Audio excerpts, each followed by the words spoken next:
Mungkin ini ada relevansinya dengan sebuah kisah. Di suatu negeri ada raja yang sangat pemurah. Itu negeri zaman Ho. Apa itu zaman Ho? Nggak ngerti juga. Zaman Bahla. Zaman Wow. Zaman dulu kala. Zaman Sisuk. Ada seorang raja yang sangat pemurah.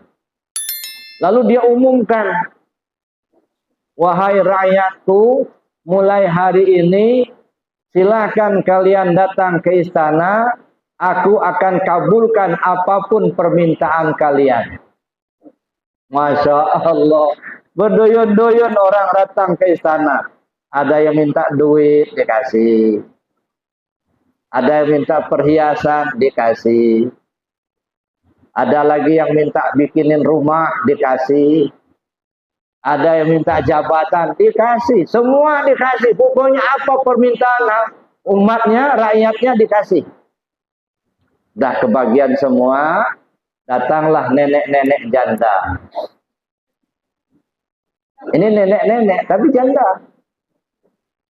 Mungkin di sini ada juga nenek-nenek janda. Banyak ya. Jadi janda itu yang cerdas kayak nenek-nenek. Nenek datang ke raja, datang ke istana. Tuan raja, oh ya, kenapa nek? Apa betul apa permintaan rakyat Tuan raja kabulkan? Iya, saya kabulkan. Kan kamu lihat sendiri, yang minta jabatan dikasih, yang minta rumah dikasih, yang minta duit saya kasih, yang minta perhiasan sudah saya kasih semua. Kan giliran nenek minta saja apa yang kau maukan, mau perhiasan, mau duit, mau jabatan, mau rumah, silakan minta. Begini Tuan Raja, saya nggak butuh rumah, saya nggak butuh perhiasan, saya nggak butuh duit, saya nggak butuh jabatan, enggak. Saya ini janda Tuan Raja, yang saya butuhkan suami. Saya minta Tuan Raja nikahi saya. Masya Allah, ini lain lagi permintaan nenek. Ini yang nenek cerdas.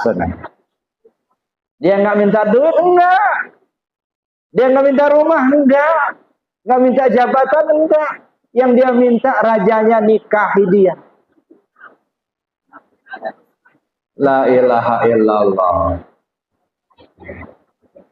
Karena janji raja sudah terucap, apapun permintaan rakyat dikabulkan, ya terpaksa raja nikah sama nenek. Masya Allah. Begitu sudah nikah sama nenek, apa yang dimiliki raja menjadi milik si nenek. Istana yang megah punya raja, begitu sudah nikah jadi milik nenek juga. Perhiasan penuh almari, karena sudah nikah jadi milik si nenek juga. Duit banyak punya raja, karena sudah nikah jadi milik si nenek juga. Pintar nenek-nenek. Masya Allah. Jadi kalau minta jangan tanggung-tanggung lah Pak, minta rajanya. Ini enggak, minta yang kecil-kecil.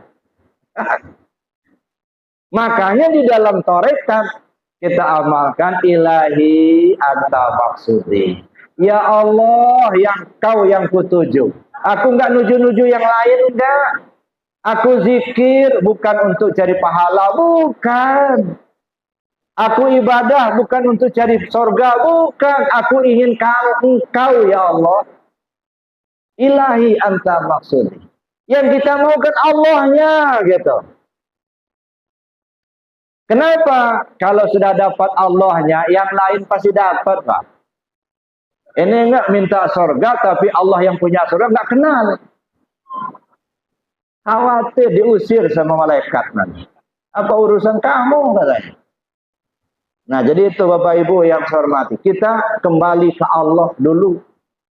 Saya bilang tadi kembali ke Allah sekarang. Ya.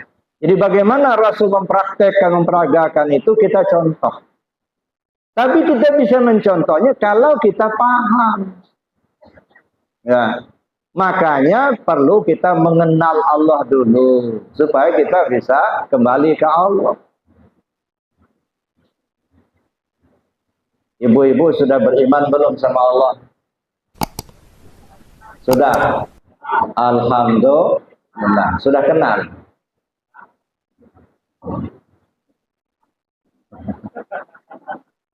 Pertanyaannya, orang itu kenal dulu baru percaya, apa percaya dulu baru kenal? Kenal dulu baru percaya. Ada orang datang ke rumah bapak atau ibu, yang baru pertama kali datang, kita juga nggak tahu namanya. Datang dia ke rumah kita, sementara bapak atau ibu ingin keluar rumah, kena ada urusan. Kira-kira mau nggak nyerahkan kunci rumah sama dia? Nggak mau. Kenapa nggak mau? Nggak kenal. Emangnya kalau nggak kenal kenapa?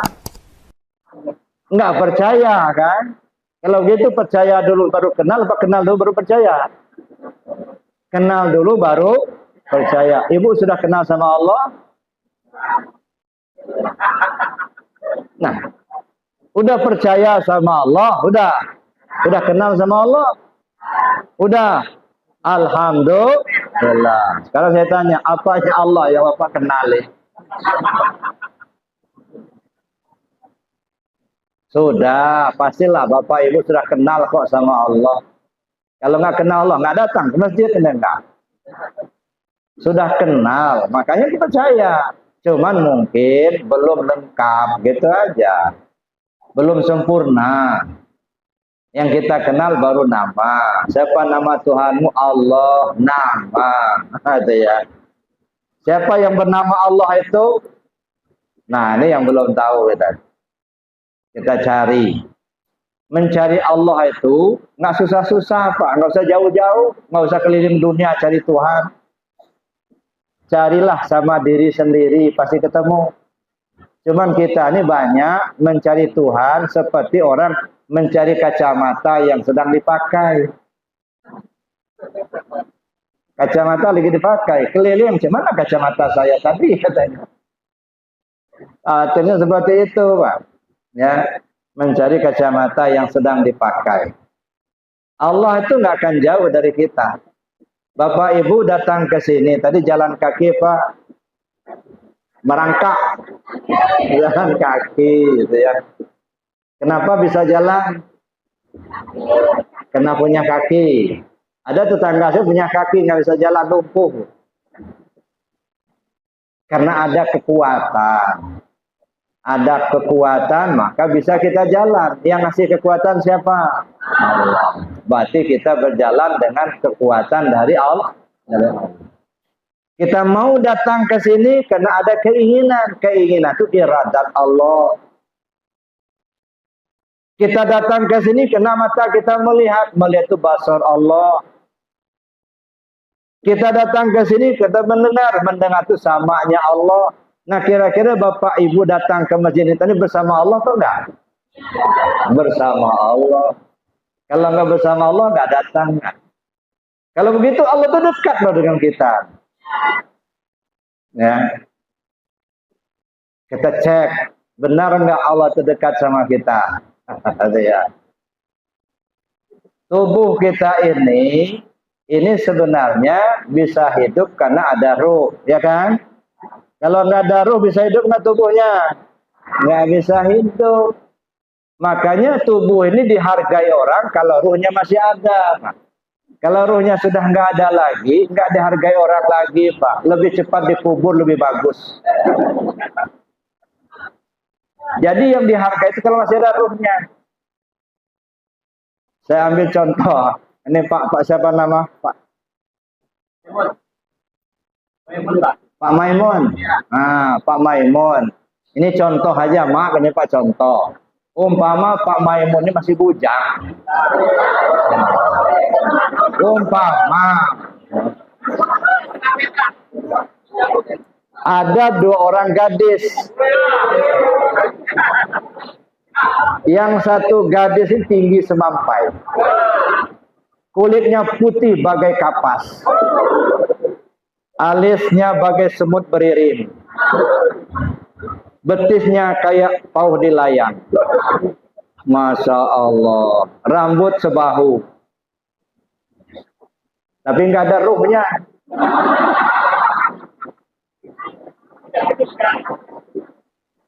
Yang satu pendek, hitam, gemuk, cuman ada ruhnya. Kira-kira kalau Bapak suruh milih, milih yang mana? Masya Allah. Nggak ada pilihan katanya.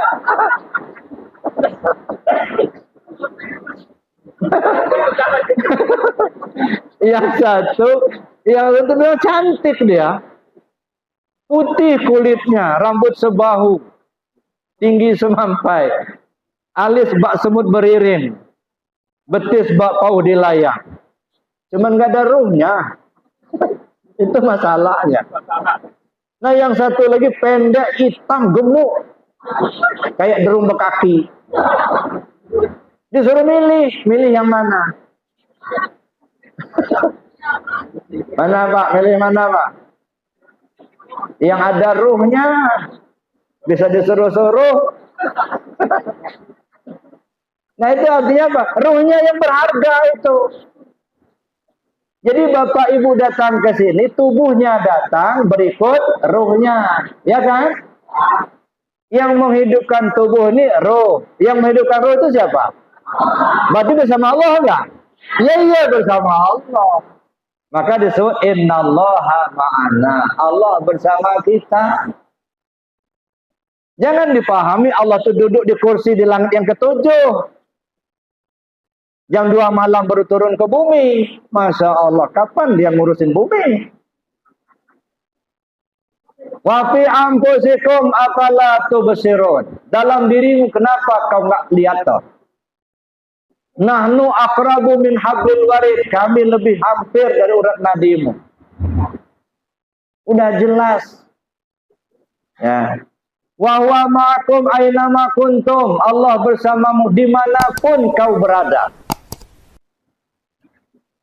Jadi jangan dipahami Allah itu ada di langit sana. Allah selalu bersama kita.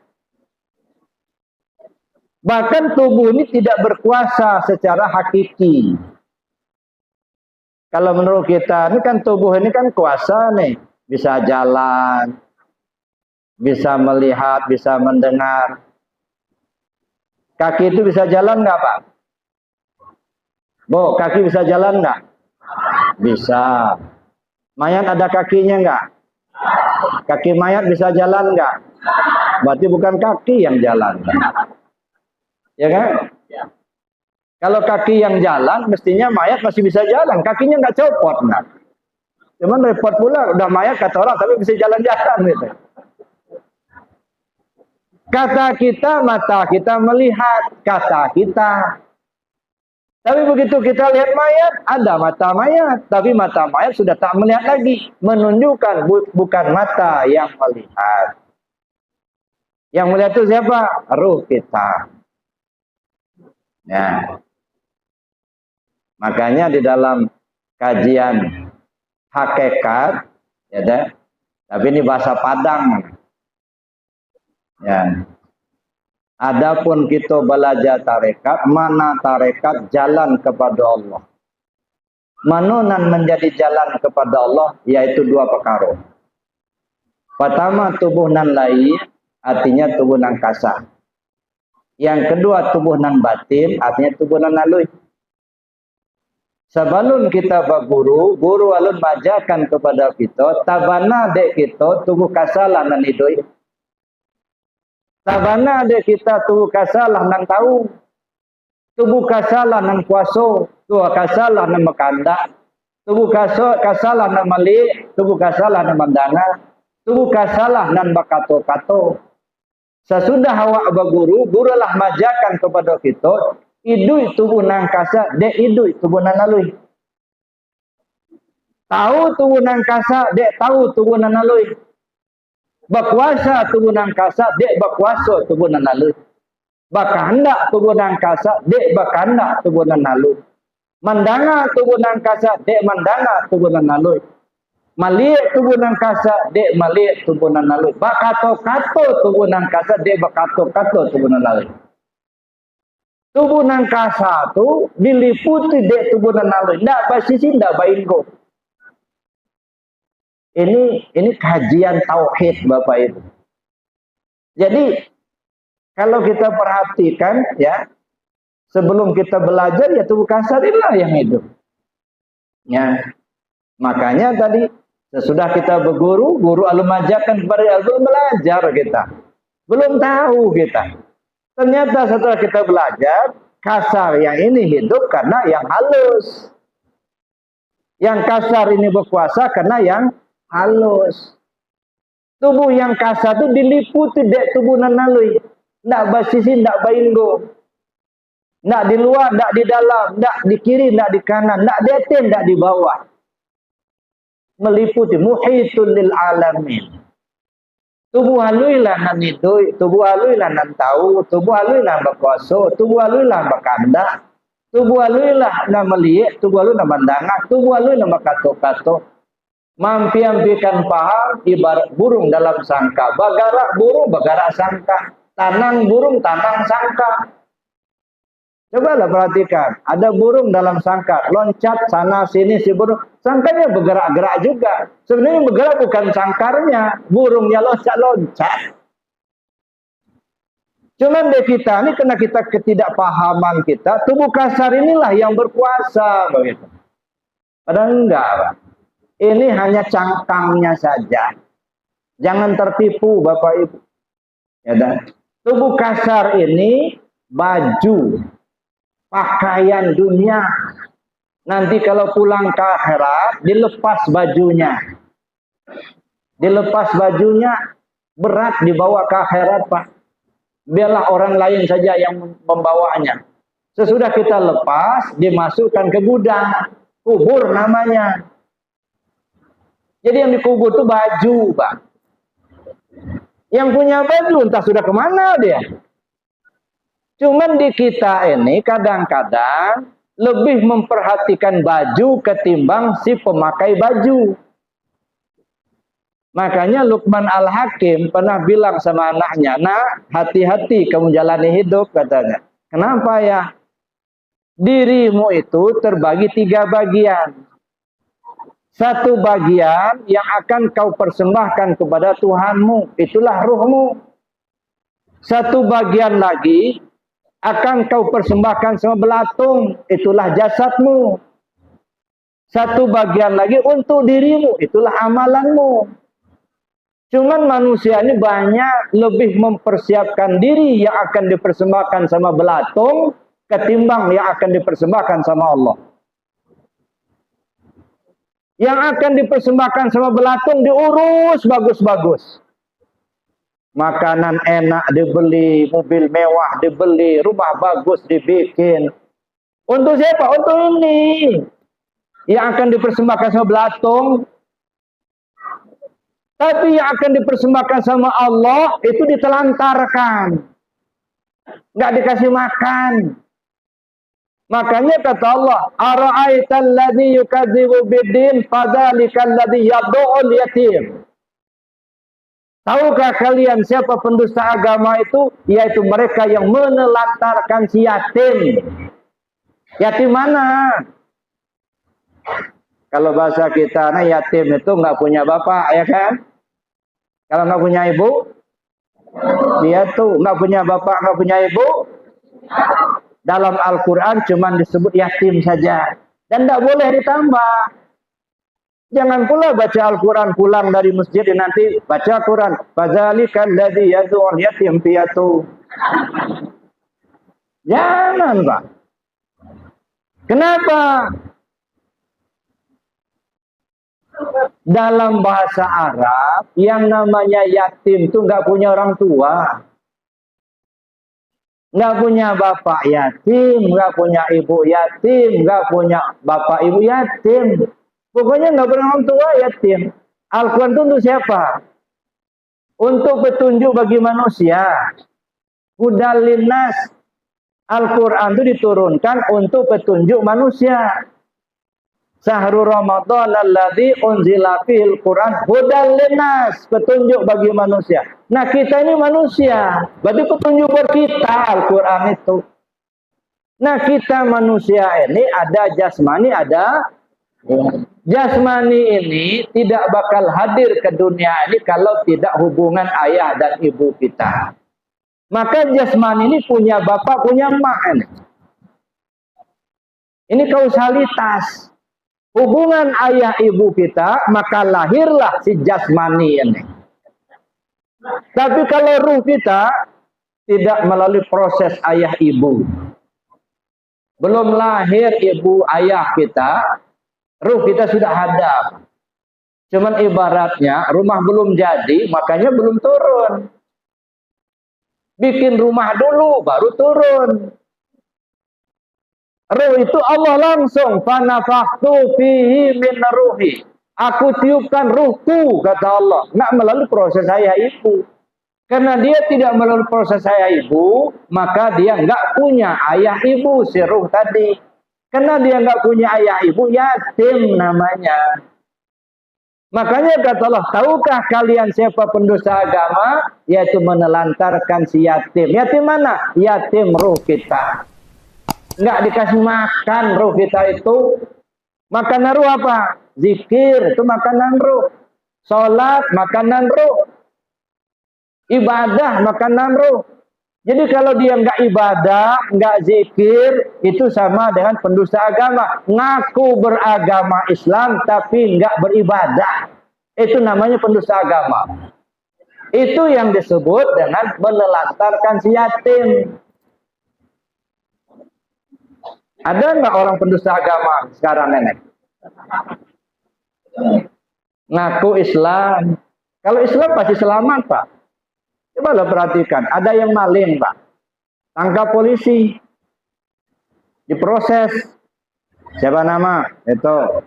Mana KTP-nya? Nih. Lihat sama Pak polisi. KTP Islam. Masuk laci dia. Aman. Orang tadi masuk sel. Nggak selamat dia. Cuma KTP-nya yang selamat, karena ada tulisan Islamnya. Jadi Bapak Ibu yang saya hormati, jadi demikian. Oleh karena itulah maka ya yang namanya yatim itu ada nggak punya ayah, nggak punya ibu, itu ruh kita. Tahukah kalian siapa pendusta agama? Yaitu yang mengantarkan si yatim tadi.